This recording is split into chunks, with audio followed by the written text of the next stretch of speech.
Hi, everybody. This is Christine, and I am here to bring you the staff devotional for today. And I'm sitting here in a very silent fellowship hall. And I just want to take a couple minutes to talk to you about fighting. So before I start getting hate mail, I'm not referring to fighting with each other. What I want to talk about is fighting for each other, fighting to keep fellowship between each other. So I want to take a look at Psalm 55 for just a couple minutes, and I'm going to be jumping all over the place and not really reading verse by verse. So for now, just listen, and then later you can look it up for yourself. Psalm 55. Listen to my prayer, O God. Do not ignore my plea. Hear me and answer me. My heart is in anguish within me. The terrors of death have fallen on me. Fear and trembling have beset me. Horror has overwhelmed me. I said, oh, that I had the wings of a dove. I would fly away and be at rest. I would flee far away and stay in the desert.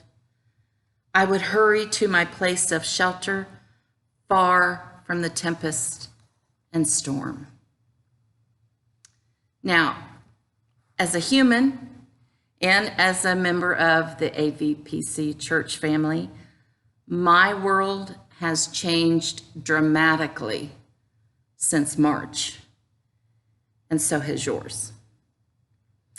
And I'm very thankful that my family has remained well throughout this, and I pray that continues to be the case.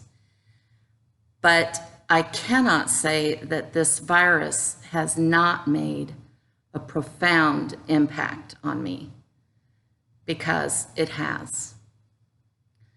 I feel a horrible sense of separation, of aloneness, of isolation.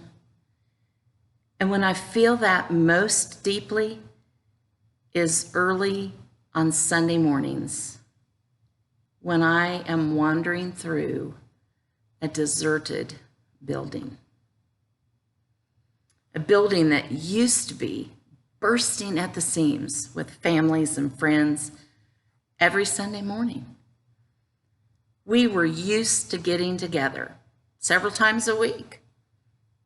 I feel an emptiness when I'm at work on Wednesday mornings and the women's Bible study is not here. And on Wednesday nights when dinners should be happening and fellowship hall should be just overrun with joyous laughter of fellowship, it sits instead dark, empty, and silent, just like it is right now. And a sense of great sadness just seems to overwhelm me. Now, because of the reality of this dangerous virus, some people, including me at times, just don't feel it's safe to get out in public right now. And I get that. I really do. So I'm not trying to make you feel guilty, and I'm not blaming you one bit for your decision to stay at home, protect yourself and your family. So please don't hear me condemning that decision, because I'm not. I just really miss what we had, what we took for granted, what I took for granted. So back to Psalm 55. What has the psalmist so upset? Let's find out. If an enemy were insulting me, I could endure it.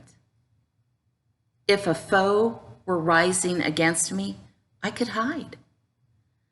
but it is you, a man like myself, my companion, my close friend, with whom I once enjoyed sweet fellowship at the house of God as we walked about among the worshipers. This psalm is written from a heart that has deep, deep sorrow over the loss of fellowship that they used to enjoy with someone. I get that too. So I had to ask myself several questions. Since I am missing fellowship that much, what am I willing to do to hold on to what I feel is just that last inch of the last thread of the blanket of fellowship? What does that look like for me? And how long was I willing to keep on fighting?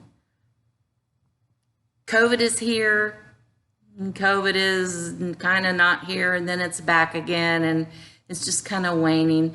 And it seems like it's going to remain here for a long time. How much longer are we going to be apart? I don't know. But I do know this. When I walk through this silent building, I remember laughter. I remember being silly with someone, true joy shared with someone. I remember beautiful music, meaningful worship, and heartfelt thanks. And while those things do still happen, I find myself thinking, man, I miss getting together. I wish we could just, whatever, you fill in the blank. I know what it's like to miss the laughter, the singing, the hugs, the worship, the prayer together, the studies together. And I have to fight those discouraging thoughts and sadness that missing that brings. The reality is, as much as I wish for us to be together, we are not. But let me say this. Many of us in this family right now are walking through similar valleys. And it seems so unfair that we just can't share that journey together. Well, while I may not physically be with you, I'll tell you right now, I will fight for every step of your journey right along with you, because you are my family and I love you guys. There's just no substitute for the love or fellowship that is shared between children of God. There can't be, because it is a love that God places in each of us for each other. It's a good fellowship. It's a strong fellowship. And I don't want to let anything, including a pandemic, break my fellowship with you. And I'll just say it right now. The first time our church family is able to get back together and we experience that full family reunion, I think we're just going to have to plan on about a 3-hour service, because there's going to be a whole lot of hugging going on, a whole lot of praising going on, a whole lot of crying going on. And if after COVID is better understood and maybe maintained, and maybe even a vaccine found for it, and I notice that you are still not coming to church, I'm going to come looking for you. And we're going to have a little chit chat, because I don't want to be like the psalmist and have to say, we used to walk together in fellowship. We used to come into the house of the Lord together. So for now, I've determined to fight, to stand firm, to defend fellowship for however long it takes, whatever that looks like, because I miss my family. And whatever the next round in this fight requires, I'm going to go to my corner. I'm going to get in the Word. I'm going to talk to my Father. And I'm going to come out swinging against whatever Satan thinks he can put in the path between you and me. I'm going to fight for our fellowship. And I invite you to do the same thing. I love you guys, and I'll talk to you later.